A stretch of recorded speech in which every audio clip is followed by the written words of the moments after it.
the fact that you told a lady yesterday that you love her doesn't mean that you should not tell her the next day. You should also tell her. It's like every day you have to say it, because yesterday is gone, another day has come. Do something new in their lives. One of the most feared statements they don't want to hear from a lady is, we have to talk. Because when a lady says that, in a guy's mind, all his mind is, what have I done? We have to talk about what?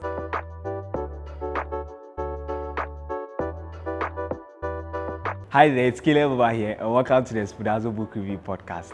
God be thanked for books. Before we continue, I want you to subscribe to the channel if you haven't subscribed, and I want you to like the video. Share this link to a friend, to someone you know who is in a relationship, because today's session is the special love session. Yes, we are in the month of love, February, as we know, and this session we are dedicating it to something about love. So I'm going to take a book on the subject of relationships, and I'm going to review that book with all of us. Now, today's book is a very amazing book.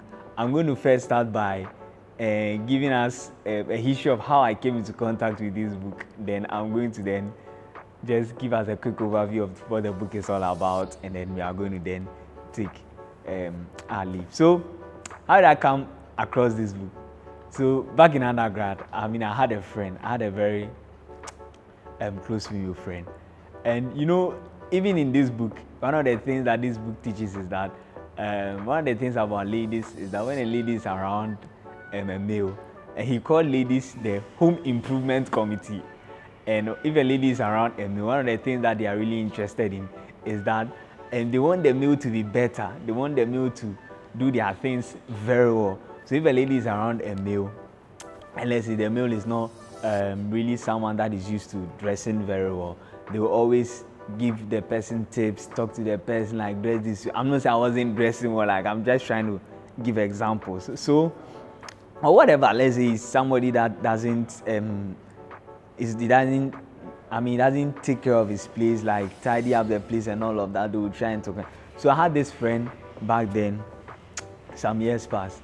In fact, two friends, apparently, two female friends, close female friends, back then, some years past. And, because we were close female friends, like every time we're trying to say, like, I have to be this way, I have to do my this way, I have to do this way, and all of that. And I'm like, Charlie, what's up? But then I came across this book. Then, so the night when I encountered the book, the next day, this friend of mine came to visit, because we were then in the undergrad university, so like we're all in the same hall. So when she came to visit, she wanted to discuss something with me, because she had to go and plan. I think she was in a committee, so she had to plan some stuff, but she couldn't do it as she was supposed to. And so time elapsed, then now it's like she was now in a corner, tight corner and all of that. So when she came around, if I recall, that morning I was, sweeping the room, like tidying up my place early in the morning. So when she came around, then she said, oh, she wants to discuss something with me. I said, oh, sure. So then I gave her a seat, and then I also took a seat. So I actually stopped everything I was doing, and I gave her a seat, and I also took a seat. And then she started talking. So ordinarily, she knew that, if she started talking, telling me that she knew she was supposed to do this and she didn't do it, ordinarily I would have started, lambasting small. It's not like lambast, but why didn't you do? You knew you have to do it and all of those kind of things. But when she started, I was supposed to do this and I couldn't do it, and I've received a call that how come I've not done it, and I was like, oh really? Oh, so that period I didn't because I was doing something. I literally stopped everything I was doing, and then I sat down like listening. Oh really? Is that so? Oh, like tried to show some empathy, concern, and just adding emotions and all of that. Oh, sorry. So I realized that the friend of mine was amazed at my response to the news that was coming, because you knew that ordinarily this is not like how you take it. So how come all of a sudden? And I was amazed, because I was amazed that she could realize the change. The reason was because I think that night before, that was when I came into contact with this book. And the book gave me the knowledge on how ladies react to issues and how guys react to issues. Now, what book am I talking about? Now, the book I'm talking about is a popular title in the area of relationships. Maybe some of you have heard of it, maybe some of you may not have heard of it. And it's titled Men Are From Mars, Women Are From Venus. Men are from Mars, women are from Venus. The women are the Venusians, meaning that they are from Venus, and then the men are the Martians, like they are from Mars. So in this book, this book was authored by John Gray. John Gray is also a notable relationship counselor. And he's had his own challenges in that area. I think he's divorced one or two, but he has capitalized on those experiences and he's using that to also teach his generation and then his time. So in this book, one of the amazing thing about this book is that this book details one great key about life, which is women are not men and men are not women. So one of the things he really sends across in this book is that men, sometimes in our quest to relate with ladies, we expect them to behave like us, and women also in their quest to relate with men expect men to behave like they are. But one of the amazing things that can drive relationships to become fruitful, and when I talk about relationships, not even just love relationships, but even relationships with male-female relationships, is understanding the opposite sex. And that is the basis of this book. So if I say this is the classic guide to understanding the opposite sex, where did the concept of men are from Mars, women are from Venus come from? So he gives a story in the book saying that women, or let's say there were these creatures, feminine creatures living on a planet known as Venus, and then there were these masculine creatures which were living on this planet known as Mars. And one time, as these masculine creatures were using their telescope and then trying to look at the creation in space and all of that, their telescopes came across this beautiful planet which is Venus, and then saw these nice creatures on Venus. Now immediately they saw these creatures, they caught their attention. So as they caught their attention, these Martians, which is the creatures on Mars, then I think quickly built something like a spaceship, quickly went to the Venusian or the Venusians or the Venus planet, and then from there they realized that they could actually come together. They realized they had attractions and all of that, just to summarize the story.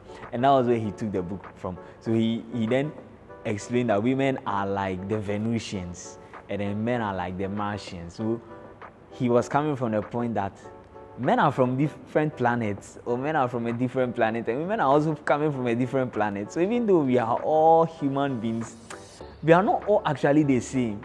The way men think is not the same way women think. The way women think is not the same way men think. The way women feel about an issue is not the same way men feel about an issue. Men are logical beings, whereas women are emotional beings. So, just a quick overview of the book. So, in the chapters, I think the book is made up of about 13 chapters. It's about 13 chapters.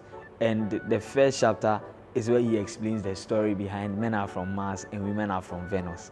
And the second chapter is the Mr. Fix-It and the Home Improvement Committee. So this sends me back to the story I was sharing of how my encounter with my friend, and how she realized that there had been a change in my reaction towards the news she was bringing me, unlike first how I would have reacted towards it in my default setting. So he was saying that men are the Mr. Fix-It, like we are the Fix-It. So when a woman is in a challenge, or when a woman is in trouble, or she's seeking comfort or any kind of answer to something, so it was coming from the point of view that, you see, men, we are created in such a way that we find solace and we find accomplishment in solving situations, in solving problems. Because of that, when a woman has, let's say, an issue and she comes to a man and is talking to a man, in the man's mind, his first reaction is, how can he solve this? So instead of even giving a listening ear to the lady and listening to her and offering some empathy and all of that, he can literally jump into the middle and then just start offering solutions. And you realize that maybe all the lady is just asking for is just listen to what I'm sharing with you. Just share some empathy. Just give me a listening ear. Recently, I was just watching a video, but I think online, I think on Instagram or something, and then the pastor was saying that one of the things that can save you as a pastor many years of counseling is when your members, the females come to you for counseling. He said many times they actually know what they want to do even before they are coming to you. So as they come and then they are just talking to you, he said, look, instead of giving all the counseling, because he said at the end of it all, most of them will not do it. Just say, oh, really? Hey. Oh, sorry. I'm just trying to show some empathy. I'm not saying that the empathy is fake. No, that's not the point I'm coming from. But that he's saying that men are actually, we are fixers. Our mind is boiled down to fixing solutions, fixing problems, fixing a situation, fixing issues. So whereas a lady is thinking about somebody trying to give her comfort in what she's going through, for a man, immediately she comes towards a man and wants to talk to him about her problems, his mind is do it this way. His mind is how can he solve it? And realize that can cause a lot of friction in relationships, even in male-female friendships. So that was the point it was coming from. And women are the home improvement committee. So that was one thing he really explained in that chapter. That women are the home improvement committee. That when women are around you, their mind is how can they improve this thing? Like if a lady is around here and maybe if she was to be here at this live recording, at the moment that we are recording, her mind will be, okay, I think it will be best if this mic was shifted this way. I think it's nice if maybe you can sit this way. I think it will be better if you can smile this way. Like their mind is the home improvement committee, how they can improve something. That's what I was saying. When with the story I shared earlier, the female friends I had, their mind was, I think do it this way, I think do this. And sometimes it can bring issues because the guy may feel that, is she saying that I can't, like I'm not, my decisions are not fit? Is she saying that the decisions I'm taking for myself is not good enough? Is she saying that I'm not good enough? Is she, guys too are egotistical. Like it can bring a whole lot of issues. Like everything I have to do it this way. Why do you want me to do it this way for you? It's okay. Don't give me all this. And it can bring a whole lot of issues. So that was the point. So you see, when you understand this, you know that women in their default setting are actually the home improvement committee. Their ability to show love is trying to give you suggestions on how you can improve something. Their ability to show you that they care, or their ability to show concern towards you is trying to give you suggestions. You're tired, I think you could have done it this way. You're dressing, I think maybe if you had altered this one slightly, it will really be great. But sometimes the guy too, because of his ego, he may feel that, but what's he trying to say? So that was what that chapter was trying to say. And then he went to men go to their caves and women talk. This was an amazing chapter I really learned a lot from. So he was saying that when men are stressed or when men are depressed, or are down, they want to be alone. So he used the phrase that men go to their caves. Whereas when women are stressed, they find solace in talking. So you realize that just this difference alone can cause a whole lot of friction. If it's a relationship, it can cause a whole lot of friction because the woman is expecting that you, the guy, if you're in a troubling situation, why not come up? Let's talk about it. But then you just want to be alone. You want to just crawl in your own shell, and then you just want to not talk about it. Whereas for the lady, when she's in trouble, she's stressed, she's having a bad day, she just wants to talk about it. She wants to share how her day has been and how someone listening to her. So that was the point that was coming from that. And you see, so if you understand it from this point of view, let's say if you're a lady and you're in a love relationship with a guy, and the guy is stressed about something and he decides not to talk, you don't take it personal that then it means that doesn't mean that he doesn't love me. And the ladies, they know that doesn't mean that you don't love me, you're not showing me love. And all of those kind of things. Like, why don't you want to talk to me? No. Like, that's how guys are in their default setting. If he's down, he just wants to be alone. Because as he's alone, he explains it in that chapter that it's like they get powered up in their cave or in their shell. So you realize that they get empowered. Okay. Is that empowered? So they get empowered in their cave. So as they are there, you feel that they don't want to talk, but no. It's not that they don't want to talk. They are actually thinking. Guys are thinkers. I mean, they want to think. As ladies, I mean, they want to talk. So that was what that chapter was saying. And then because he's saying, so when you also understand this as a guy, you understand that when the lady is having any trouble and she comes towards you and is talking about it, you see, the thing about guys is that one of the most feared statements they don't want to hear from a lady is, we have to talk. We have to talk. Because when a lady says that, in a guy's mind, all his mind is, what have I done? We have to talk about what? Like, what is it now? Like, what was the problem? Have I said something wrong? But maybe the lady's mind, all her mind is, we have to talk because I have something really on my heart that I just want to share with you. But see, in a guy's default mind, like, what we have to talk about what? Like, what have I done? If he has friends around, he will even thought, Charlie, she said we have to talk. So in a guy's mind, especially people who are in relationships, one of the statements they don't really want to hear cries, we have to talk. Hey, it's like, if a guy hears that thing, he's like, why? You have to talk about what? But you see, when you read this book, he really explains it that when a lady comes up and says that we have to talk, in a guy's mind, even though your ego would want to rise, even in that period when she's expressing her concern and she's pouring out her heart to you, don't take it personal that she's attacking you. Like, let's say she says that we have to talk, then he says that, I feel that nowadays you are not showing me care, or the ladies, most of their concern. Maybe I feel like nowadays you are being too busy.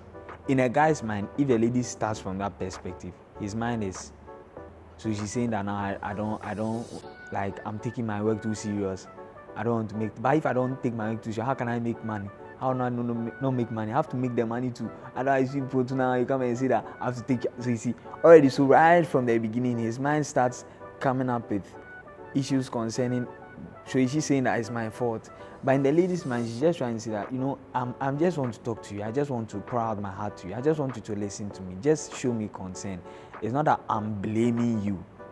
So when you read this book, even as a guy, you understand the perspective where a lady comes from.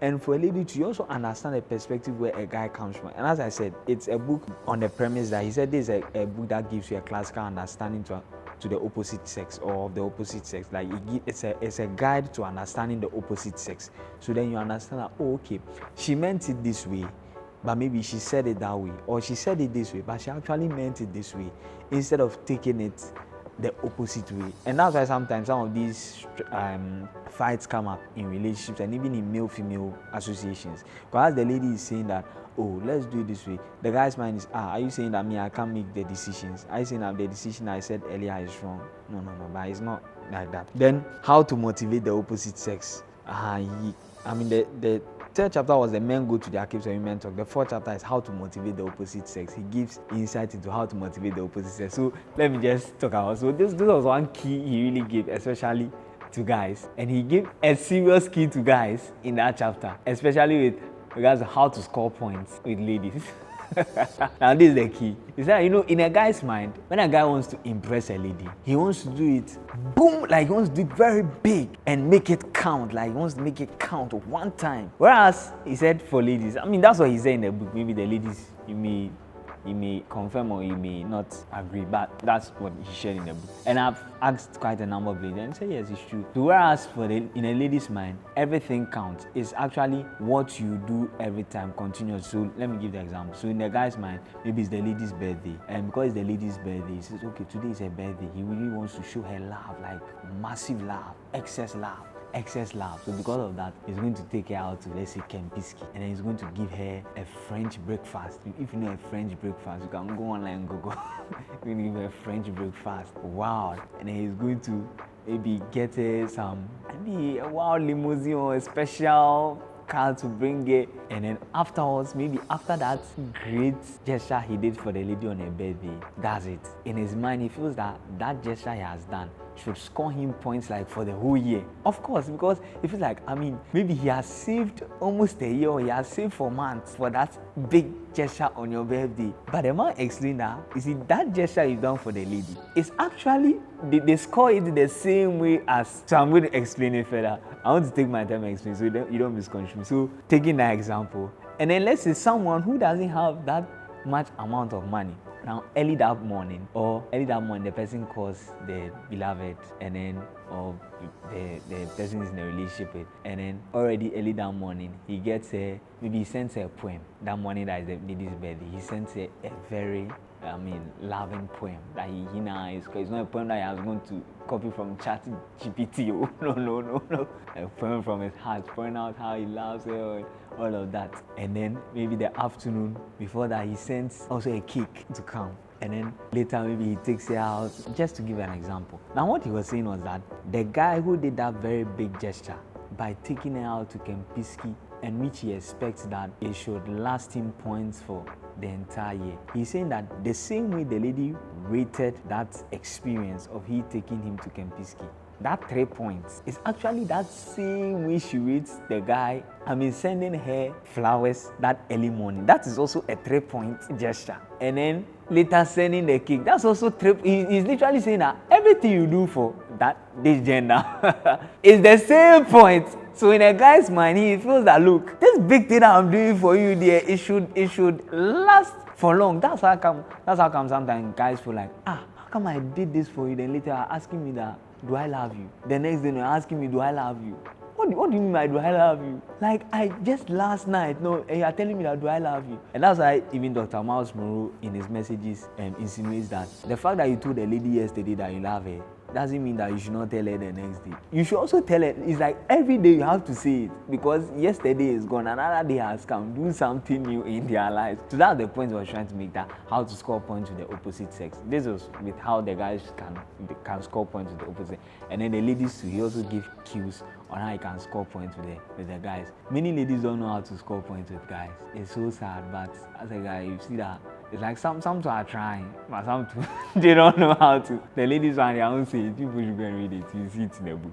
The next chapter talks about speaking different languages. Yes. So that's where he comes to the point that when a lady says, I want us to talk. Yeah, she's saying, I want us to talk. But in a guy's mind, she's not saying that, I want to show you what you've been doing wrong. So let's talk about it. She has a different understanding with that language. Whereas when a guy also says something, he also has a different understanding with that language. So he in fact, in that chapter, he brought a lot of examples with respect to the various communications that have caused a lot of challenges and have sparked a lot of quarrels. Like when a lady says that you don't love me anymore, she's not like saying that you don't really love her anymore.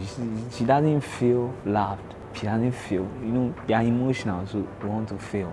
So, and then the next chapter, he explains that men are like rubber bands. Yes.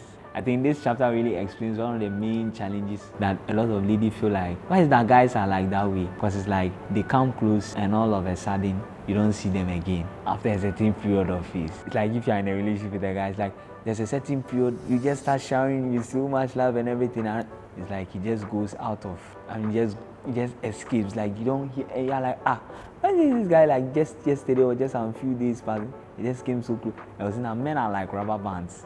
And he really explains the physiology behind it. How come all of a sudden you see that a guy can see a lady just in the early stages, they can be getting so close, and all of a sudden he just goes haywire. It's like you don't see him again in action.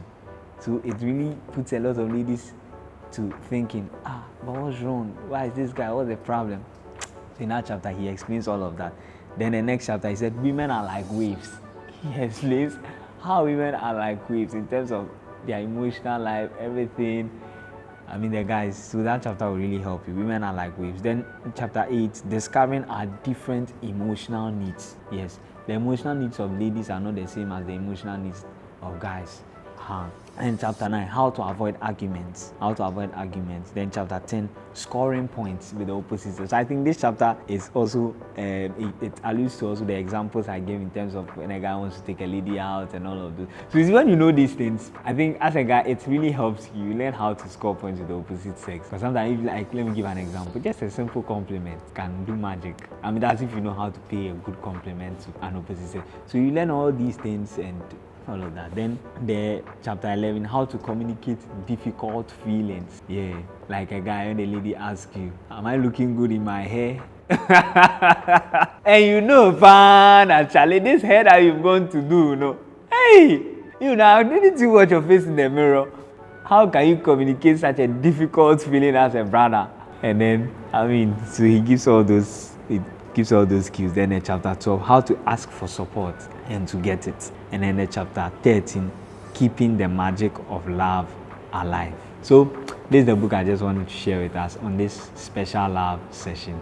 Men are from Mars, women are from Venus. And as I said, I was sharing this book because it's a book that cuts across, whether you are in a relationship, whether you are not in a relationship, whether you are married, whether you are not married. It's a book that will really help you, even with respect to your relationship with the opposite sex. When I read it, as I said, like the friend I had that visited me that morning, I mean, I was not in any relationship with her, but that book really helped me to even relate to her at that point with respect to how it's going to suit the person, or the best way to relate with the person. It's really going to help in terms of how to even relate to the opposite sex. Even as a church leader, it's really, really going to help you. Yeah, I mean, I'm a church leader, and that's helped me in terms of how to even shepherd even the females around, because you tend to know that some of them, when they come around, they say, I want to discuss this with you.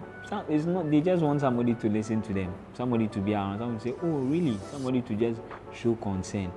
And then maybe later just pray for them, say, don't worry, it's well. Instead of that, when the person comes, then you pull a long set of scriptures, bombarding them. There's a place for scriptures, there's a place for that. I'm trying to say that this book will really arm you with the understanding of the opposite sex. So you understand that a lady is not a guy. You don't expect a lady to understand things the way you do. This even brings to mind, years back, there was an incident that happened in Ghana where a military captain, for those that, Captain Mahama, where a military captain was lynched, in a town somewhere, and he was lynched, so he was not actually the one that did that atrocity. But then they lynched him, they stoned him to death and all of that. And I recall that period, we were in somewhat of a camp. I was somewhere like a camp. And there was one lady that really took the situation she took it to the extreme. The extent that, you could see that she was so hurt, the way she was expressing her emotions. And I remember one brother was like, like why? What's up? It's true that. And the way the lady was expressing her emotions, it was really the extreme. But the guys were like, it's okay. It's not like you know the guy and all of that. But that's what I'm saying, that you understand that for a lady, it's not really okay for her because of how emotional they are. The way she will take it is not the way a guy you take it. A guy will say, okay, it's sad, we are not happy that it happened, but Charlie, we move, that's life. But ladies don't take it that way. And that's how come ladies are amazed that you can have guys who are friends for so long, they don't even know their names. You just meet each other, Charlie, what's up? What's up? But ladies don't really relate that way. And that's how come ladies, if you have ladies, roommates, they are always having issues. But guys, me, Charlie, anything small, we move and all of that. So this book really give you an understanding into the opposite sex, really arm you with that knowledge, irrespective of whatever field at all, in your workplace and all of that. Thank you very much, and once again, I would like to encourage you to subscribe. If you haven't subscribed, you can encourage what we are doing by subscribing, and then comment. Give us your comments, give us your review. What do you think we can do better to? And then also share this link with others. And also, if there's any book that you think you want us to review, you can just let me know or let us know in the comment section. We'll work on it. If there's any book suggestion you have, or there's anything at all you want us to review, if there's any genre of books that you also want us to talk about, you can let us know also in the comment section. And this is the Spoudazo Book Review Podcast, and God be thanked for books. Bye.